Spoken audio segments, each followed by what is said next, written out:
When I originally played Just Cause 3 in 2017, I enjoyed it so much I cleared the entire map. Fast forward to me playing it all these years later and good lord, this game is still so fun, it's ridiculous. First up, the game looks absolutely gorgeous on PC and on PS4. Whether it be lush fields, barren lands, snowy mountains or anything else, the game world of Medici always looks breathtaking. I love it when games aren't afraid to displease 14-year-old edgelords and be vibrant. The color tones here really add up to the vibe of the game, and it is half the reason it still looks so good all these years later. The character models though can be hit or miss. No, stop this. Outside of characters important to the story, the texture work on the other NPCs can look disappointing when viewed up close. But because of the type of gameplay Just Cause 3 has, this won't really be a problem. What doesn't disappoint is the special effects.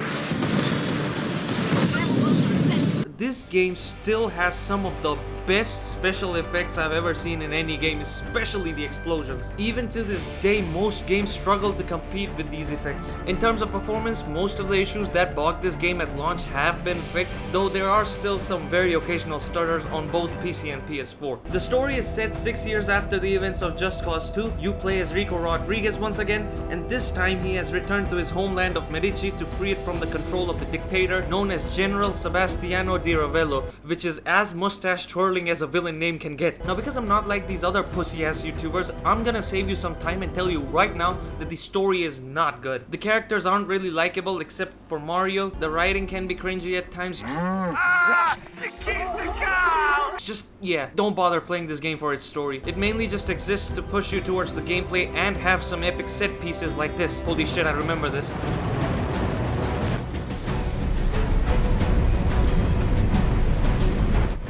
Yep, I'm riding a missile. That's what she said. Speaking of the gameplay, I'm gonna be honest here, the gameplay in Just Cause 3 is so much more refined that it made Just Cause 2 feel unplayable to me. The developers made this game's predecessor strip off all the bullshit weird control spinny camera and just made everything better. Let's start with the traversal first. The main tools at your disposal are the best grappling hook in gaming history, which can also be used to tether items together. It is time to go into orbit time.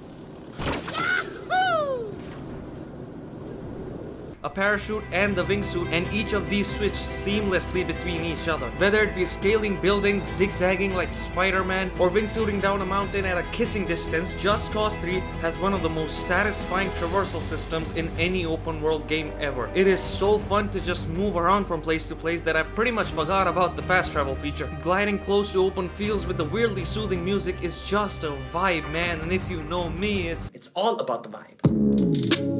There's a ton of possibilities and a whole lot of thrill involved in the movement, especially when wingsuiting close to surfaces. The traversal benefits a lot from the map being almost as big as Bully McGuire's penis. Now, you probably won't be using vehicles as much as the previous options I mentioned, but I have to talk about them because they can be a lot of fun sometimes as well, just like your mother. You can drive a ton of different vehicles in all three categories. As expected, every vehicle in the game has arcade handling. A really good job is done in terms of differentiating the shitty vehicles from the more premium ones, but god damn does that make some of the lower tier vehicles play like a turd in the wind. The fun lies in the weaponized vehicles like jets, choppers, and tanks. And I mean, with the spectacular effects I told you about earlier, these are just a joy to use. Hell, you can add a nitro and a bunny hop upgrade to every vehicle in this game. I'll talk more about the upgrades in a bit. Plus, you can get weapons or vehicles delivered to you on the go as well. Speaking of weapons, let's talk about the combat now. On a surface level, the gunplay here for smaller weapons is nice, but it isn't anything special. The gunplay, in all fairness, is carried mostly by the weapon variety, effects, and how batshit crazy some of the special weapons are. You've got a very good selection of weapons in each category, and they are really well differentiated from each other in most cases. Enemy variety is also great, with you getting to fight big boys, tanks, choppers and all. Most of the times when the game is challenging, it isn't unfair. The only problem I have with the enemy variety is that, especially in the early game, the enemies are too bullet spongy in my opinion, and it feels like you're using Nerf guns against them. This only gets resolved a bit further into the game when you have better weapons in each category. But overall, this game has some of the most fun implementations of weapons in an open world game, with really satisfying visual and audio cues combined with the very destructible environments to get across that feeling of impact. The real reason the combat in this game works as well as it does is because of how phenomenally it is tied up with the traversal. I don't know any other game that allows you to go from wingsuit to parachute to rocket launching or wingsuit to grapple to flying a chopper this seamlessly. Every gameplay feature on both the combat and traversal side of things transitions pretty much flawlessly to each other. The enemies actually hit their shots, which constantly incentivizes you to keep moving around while taking on them. All the action is backed by fantastic music, and yes, it can be kinda overwhelming to try and maintain the flow sometimes, especially in the more difficult areas, but when you finally understand the mechanics and get good, if I may, the game feel of Just Cause 3 becomes sensational. The gameplay can be made even better by using the upgrades or gear mods, as the game likes to call them. There are 11 different upgrade categories for each of the different aspects of the game as shown on screen. All the different categories have their own separate challenges to earn gears in. For example, vehicles have races, gunplay has shooting ranges and destruction frenzies. My personal favorite though are the wingsuit challenges. Other than improving your gear, all the different challenge missions act as fun little side missions in their own right. I never got bored doing them. Now I do feel like some of the upgrades here should have been basic features given to you from the start. Like, come on man, you really gonna make me work to get the option to aim down sight? Also, some upgrades just require more gears to unlock than they deserve. Other than that,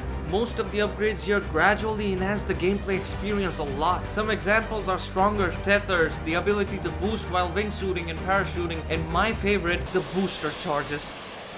Another good thing is that you can disable gear mods if you don't like a certain change that they make, and damn do I wish other games allowed you to do this as well. Now that I have talked about one of the different types of missions, let's talk about the rest of them too. First up, you've got random encounters in the open world, which are pretty self-explanatory, I think. Secondly, you've got main missions with the whole crazy ass set pieces as I mentioned earlier. These missions don't change anything drastically, but spice themselves just enough to keep the player engaged. There are only a few bad missions in the game, like this one where you have to slowly drive a truck to its destination without letting too many barrels fall out. These kinds of missions are just bullshit in my opinion, and there's no way they belong in a Just Cause game. And last but not least, we have the settlements. You unlock new vehicles and weapons for rebel drop, challenges, and even main missions by liberating settlements. These are liberated by completing tasks like freeing prisoners and mainly destroying structures. These structures include huge towers, Goliath machines, and big balls.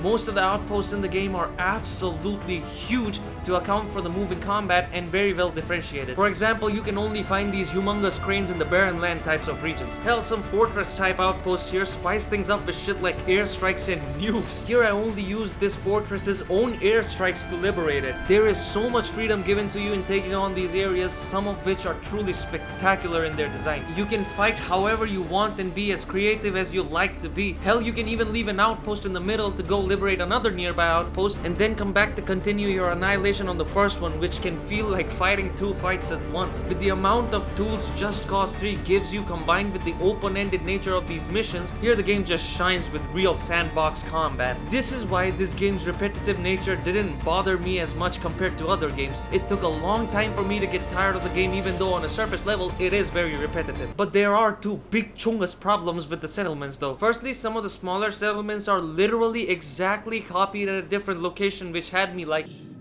the hell? and secondly, remember how I mentioned the main fortress type outposts having shit like nukes? Well, the problem is they can only be disabled by completing some specific main missions tied to them. That means you can still get fucked in the arsehole even though you have liberated the outpost. The open-ended nature of this game gives rise to some other problems as well. For example, if you pass an unliberated outpost, you'll still get blasted even though you're in the middle of another mission. This is fine for when you're in main missions, but if this happens while you're in the middle of a challenge mission, get ready to be absolutely fucked over by the game. Well, there goes my progress, I guess. Here this NPC ran into this cop and somehow I got a wanted level. Like, how does that even happen? Rico isn't even black.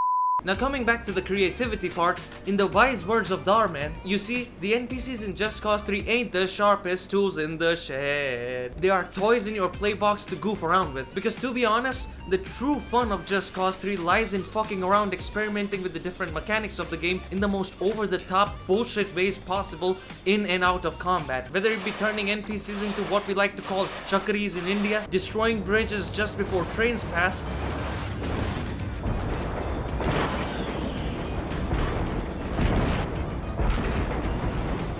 or doing even more unrealistic as fuck Fast and the Furious shit like this. Let's do this.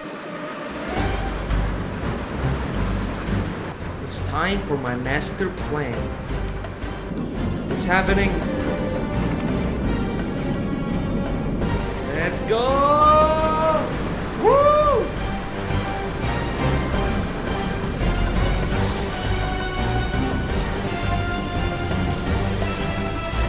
Hold up, I've got another idea.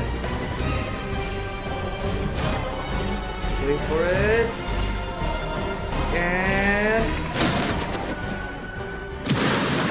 Perfect parking space. And damn it, we haven't even talked about the spectacular additions the DLCs bring to the game. Other than adding more missions and challenges specific to them, the Sea Heist DLC has crazy weapons, the Mechland Assault DLC gives you mechs to fight with. Other than having guns and shit, these also have the power of the Force and are so much fun to use. And my favorite of them all is the Sky Fortress DLC, which adds an entire helicarrier to fight across and adds a jetpack to your wingsuit complete with a machine gun and a mini rocket launcher, expanding the traversal and the combat even more and making Just Cause 3 the best Iron Man game of all time. Hell, it can even be used underwater, and as these DLC additions are upgradable, they can be made better as well.